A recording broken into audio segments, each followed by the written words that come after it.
Reaction and chemical equation class 10th NCERT.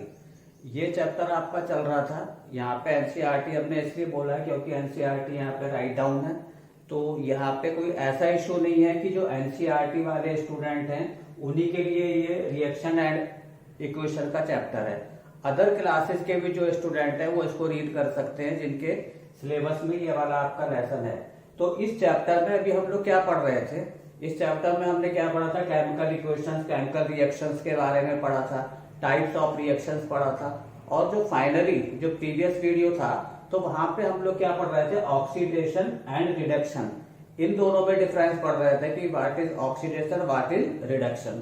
तो उसमें बताया था कि addition of oxygen is oxidation and removal of oxygen is reduction. ठीक है। इसी तरह हाइड्रोजन को लेके भी था कि अगर जैसे ऑक्सीजन क्या हो रहा है? ऐड हो रहा है, ठीक है, एडिशन हो रहा है, या हाइड्रोजन का क्या हो रहा है? रिमूवल हो रहा है, तो वो ऑक्सीडेशन होगा। एक को आप लर्न कर लीजिए, कोई सी भी एक डेफिनेशन क्लियर, ऑक्सीडेशन लर्न कर लीजिए और रिडक्शन उसका जस्ट अपोजिट हो जाएगा। यहाँ पे क्या था ऑक्सीडेशन में कि एडिशन ऑफ ऑक्सीजन, ओके, यहाँ पे क्या होगा? Removal of oxygen. ठीक, यहाँ पे क्या होगा? रिमूवल ऑफ हाइड्रोजन, और यहाँ पे क्या होगा? Addition of hydrogen. तो जस्ट ये क्या है? तुम्हारे अपोजिट हैं। एक को लर्न कर देंगे आपको क्लियर हो जाएगा। तो वहां पे ऑक्सीजन एंड हाइड्रोजन को लेके हमने बताया था। अब एक यहाँ पे आता है कि इलेक्ट्रॉनिक कॉन्सेप्ट क्या है, कि इलेक्ट्रॉनिक कॉन्सेप्ट है जो हमारी रिएक्शंस होती है, तो वहां पे क्या होता है? इलेक्ट्रॉन जो होते हैं लूज किए जाते हैं या इलेक्ट्रॉन गेन किए जाते हैं। तो उसके अकॉर्डिंग हम किस तरह से बता सकते हैं कि ऑक्सीडेशन है या रिडक्शन है। अब देखिए यहाँ पे लिखा हुआ है oxidation, loss of electron one or मोर। अगर मान लीजिए कोई भी आपकी केमिकल स्पीसीज है, क्या है? केमिकल स्पीसीज है। If any chemical species loses one or more electrons, definition को नोट कर लीजिए। If any chemical species lose one or more electrons, the reaction is called oxidation. Clear हो गया? If any chemical species loses one or more electrons, the reaction is called oxidation. अब यहाँ पे example देखिए, ये copper लिखा हुआ है एंड कॉपर ही देखिए, पहले कॉपर है, तो इसमें से 2 इलेक्ट्रॉन जो थे वो लूज हो गए। लूज का मतलब है यहाँ से माइनस हुए थे, इधर ही लिखा जाता है जिससे बैलेंसिंग आपकी सेम रहे। तो यहाँ पे क्या हुआ? 2 इलेक्ट्रॉन लूज हो गए, तो यहाँ पे कॉपर पे क्या हो गया?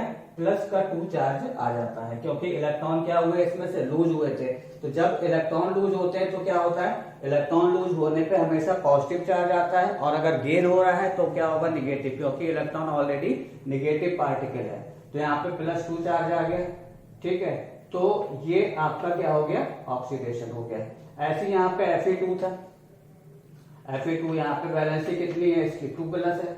अब यहाँ से 1 इलेक्ट्रॉन क्या हो गया आपका? 1 इलेक्ट्रॉन यहाँ से लूज हो गया, तो लूज हो गया तो यहाँ पे 2 की जगह क्या हो गया? 3 प्लस हो जाता है। ठीक है, तो यहाँ पे कॉपर और यहाँ पे क्या हुआ आपका? आयरन हुआ। ठीक है, और ये जो हमारे सब्सटेंस हुए, स्पीसीज हुई, कौन सी? कॉपर हुआ या आपका आयरन हुआ, तो यही हमारे क्या कहलाते हैं? रिड्यूसिंग एजेंट कहलाते हैं। रिड्यूसिंग और ऑक्सीडाइजिंग एजेंट क्या होते हैं ये आपको नीचे बताएंगे। ठीक है, तो ये आप देखिए, इसको आप पहचानेंगे कैसे कि अगर कोई भी क्वेश्चन आपको दिए, कई बार ऐसा दे देते हैं कि आपको इक्वेशंस दे दिए और इक्वेशंस के टाइप्स बताना है। आपको इक्वेशन दे दिए, आपको टाइप्स बताना है। टाइप्स बताने का मतलब है कि डिस्प्लेसमेंट है, या आपकी ऑक्सीडेशन है, या आपकी रिडक्शन है, या आपकी कॉम्बिनेशन है। इस तरह से आपको बताना होता है। ठीक, अब इसमें देखिए, जब भी आप देखो कि पॉजिटिव चार्ज इंक्रीज हो रहा है, अगर पॉजिटिव चार्ज इंक्रीज हो रहा है तो वहां पे ऑक्सीडेशन होगा। अब आते हैं रिडक्शन में। हमने बताया था कि जस्ट अपोजिट है। If any chemical species, if any chemical species gains 1 और more electrons, the reaction is called reduction. अगर 1 और मोर इलेक्ट्रॉन क्या हो रहे हैं? गेन किए जा रहे हैं किसी भी केमिकल स्पीसीज के द्वारा, तो उसको हम लोग क्या कहते हैं? रिडक्शन रिएक्शन कहते हैं। अब देखिए यहाँ पे Fe3 था, इधर ये जो इक्वेशन थी जस्ट अपोजिट कर दिया हमने, ये Fe3 था, एक 1 इलेक्ट्रॉन इसने रिसीव किया तो यहाँ पे क्या हो गया 2 पॉजिटिव हो गया, ठीक है, क्योंकि एक इलेक्ट्रॉन ये था 3 प्लस, ये था 1 माइनस, तो यहाँ पे क्या हुआ 2 प्लस। ऐसे क्लोरीन था तो क्लोरीन ने 2 इलेक्ट्रॉन क्या करे गेन करे, तो गेन करने पे इस पे क्या आ गया माइनस का चार्ज आ जाता है, ठीक है।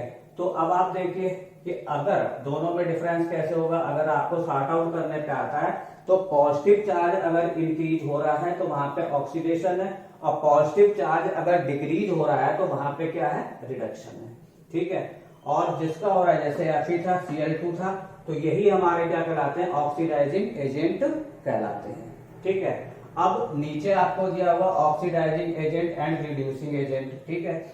अब देखिए a substance which causes addition of oxygen or removal of hydrogen from other substance is called oxidising agent.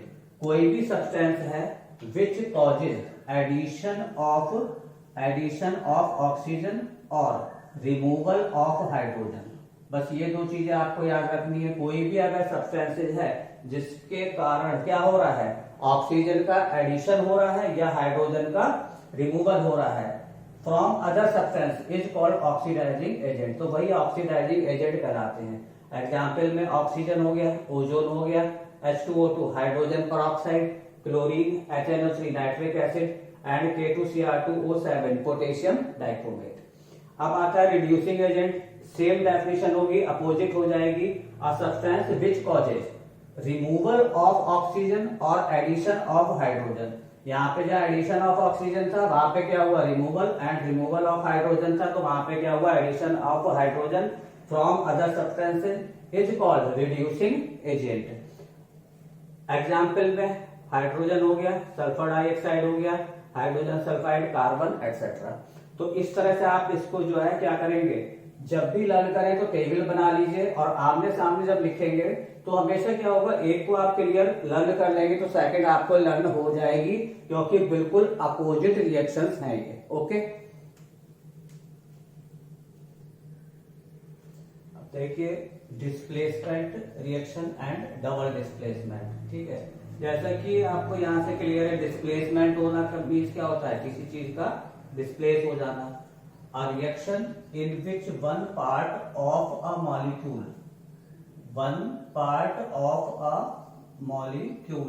is replaced by another is called displacement reaction। ये आपका मॉलिक्यूल दिया हुआ है क्या है CuSO4 और Fe, इनका रिएक्शन हो रहा है। तो क्या आप देखिए यहां से टैली करिएगा, one part of the molecule क्या था CuSO4 था, इज रिप्लेस्ड बाय एनदर, किसी के एनदर से क्या होता है डिस्प्लेस हो जाता है। अब देखिए यहाँ पे हुआ आयरन ने क्या करा कॉपर को यहां से क्या करा रिप्लेस कर दिया, ठीक। तो क्या बना यहाँ पे Cu प्लस FeSO4, तो ये इक्वेशन हमारी क्या कहलाती है डिस्प्लेसमेंट इक्वेशन कहलाती है। सेम इक्वेशन है तुम्हारा CuSO4 प्लस Zn, तो क्या होगा कॉपर आपका रिप्लेस हो जाएगा, ZnSO4 हो जाएगा। ऐसे यहाँ पे अगर होता CuSO4 प्लस Mg तो क्या होता कॉपर रिप्लेस होता और MgSO4 हो जाता। अब यहाँ पे देखते हैं आपका KBr पोटेशियम ब्रोमाइड, क्लोरीन से रिएक्शन हो रहा है तो यहाँ पे क्या हुआ ये रिप्लेस हो गया ब्रोमीन बना, और यहाँ पे क्या आ गया आपका KCl आ गया, ठीक। Zn plus HCl, ZnCl2 plus H2। अब ध्यान से देखिएगा ये जो ऊपर वाली फर्स्ट एंड सेकंड रिएक्शन है ये बैलेंस है। अब अगर इसको आप देखो तो क्या होगा यहाँ पे ब्रोमीन कितना है 1 और यहाँ कितना है 2, यहाँ पे आपका Cl कितना है 1 और यहाँ पे कितना है 2। तो अगर यहाँ पे हम 2 लगा दें, क्या लगा दिया हमने 2 लगाया है तो 2 KCl हो गया, और यहाँ पे भी हमने 2 ऐड कर दिया। देखिए पोटेशियम के 2 आइटम्स हो गए, ब्रोमीन के 2 हो गए, ब्रोमीन यहाँ पे 2 है, क्लोरीन ऑलरेडी 2 था। सेम थिंग आप यहाँ पे देखिए इक्वेशन हमने कहा था लिखने पर हमेशा चेक कर लीजिएगा Zn plus HCl, ZnCl2, chlorine यहाँ पे कितना है 2 है, यहाँ पे 1 है, तो यहाँ पे हमने क्या करा 2 लगा दिया। इवन हमने कहा था इवन बनाइएगा, इवन बनते ही आपके काफी चीजें बैलेंस हो जाती है। देखिए जिंक 1 है, हाइड्रोजन के 2 आइटम्स हैं, 2 आइटम्स ऑफ हाइड्रोजन है, एंड क्लोरीन यहाँ पे 2 आइटम्स है। तो कोई भी ऐसी रिएक्शन है जिसमें मॉलिक्यूल का 1 पार्ट क्या होता है रिप्लेस हो जाता है तो उसको हम लोग क्या कहते हैं, डिस्प्लेसमेंट रिएक्शन। इसके बाद आता है आपका डबल डिस्प्लेसमेंट। तो यहाँ से जो आपको नेम है, हेडिंग है, यहीं पे क्लियर है कि डबल का मतलब क्या हो गया, दो डिस्प्लेसमेंट एक साथ होंगे एक ही इक्वेशन में। तो दो डिस्प्लेसमेंट का मीन्स हुआ कि एक्सचेंज होगा, the reaction in which the two reacting ionic compounds exchange their corresponding ions, अपने आयंस को क्या करते हैं, एक्सचेंज कर लेते हैं। यहाँ पे दिया हुआ है आयनिक कंपाउंड। आयनिक कंपाउंड का मीन्स क्या होता है, रफली आप देखिए, जैसे NaCl है, इसका जब आप एक्वा सॉल्यूशन बनाएंगे तो क्या होगा, यहाँ पे क्या होगा, सोडियम, और ये क्या हो गया आपका, क्लोरीन हो गया। यहाँ पे आपको गिवन है AgNO3, सिल्वर नाइट्रेट, ठीक। इसका जब सॉल्यूशन बनाएंगे तो सॉल्यूशन बनाने पे क्या होगा इसका, देखिए Ag जो होगा ये आपको पॉजिटिव आयन देगा, और जो नाइट्रेट है ये आपका क्या होगा, निगेटिव आयन होगा। अब देखिए यही दोनों थे ना, NaCl था, AgNO3 था। अब इनको हमने क्या कर दिया, कंबाइन कर दिया। जब कंबाइन करेंगे तो एक्सचेंज हो रहा है, ठीक है। Ag के साथ, Ag किस में आ जाएगा, Cl के साथ, और ये जो सोडियम है ये किसके साथ चला जाएगा, नाइट्रेट के साथ। तो एक्सचेंज हुआ नहीं हुआ, Cl कहां पे आ गया, Ag के साथ, ठीक, और NO3 कहां पे चला गया, Na के साथ। तो जहां पर भी क्या होगा, ionic compound exchange their corresponding ions, अपने आयंस को एक्सचेंज कर लेंगे, is called double displacement reaction. तो यहाँ पे सिंगल डिस्प्लेसमेंट था और यहाँ पे क्या हो रहा है, डबल। सेम थिंग यहाँ पे है, देखिए H2SO4 BaCl2 HCl and BaSO4, ये सल्फेट था, यहाँ पे क्लोराइड आयन बनेगा। तो क्लोराइड जो था वो किसके आ गया, हाइड्रोजन के साथ, और सल्फेट कहाँ पे चला गया, बेरियम के साथ। तो यहाँ पे बना गया आपका HCl, ठीक है, हाइड्रोजन क्लोराइड, और यहाँ पे क्या बन गया आपका, बेरियम सल्फेट, ठीक है। ये वाली इक्वेशन तो बैलेंस्ड है, दिख रही होगी आपको, बट इसको जरा चेक कर लीजिए, क्योंकि यहाँ पे हाइड्रोजन कितना है, 2 है, और यहाँ हाइड्रोजन कितना है, 1 है, तो यहाँ हम 2 लगा देते हैं, ठीक है। तो 2 हो गया, सल्फर 1 है, सल्फर 1 दिख रहा है, ऑक्सीजन 4 है, ऑक्सीजन 4 है, बेरियम 1 है, क्लोरीन 2 है, क्लोरीन 2 है। तो यहाँ पे ये बैलेंस हो गया।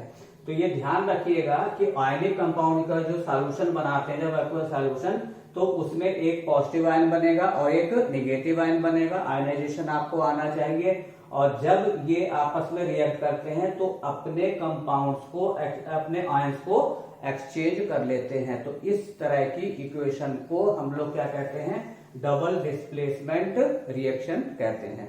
ओके।